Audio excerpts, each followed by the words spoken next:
जितिया पावनी बर भारी,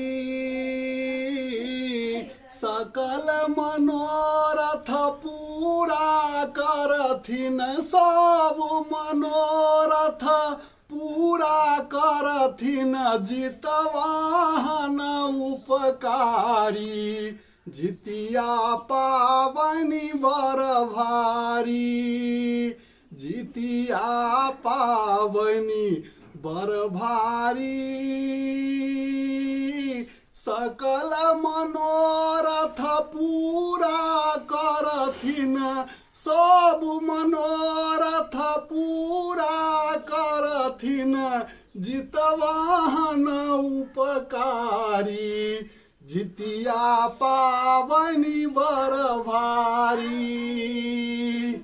नमस्कार, हम ललित नारायण झा समस्त देशवासी के जितिया पावनि के हार्दिक शुभकामना।